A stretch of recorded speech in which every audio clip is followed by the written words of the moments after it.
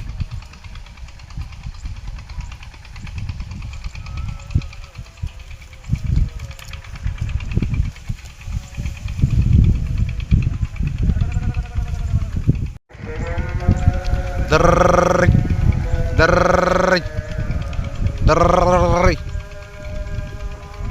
در در. ايوه بيشربوا در در.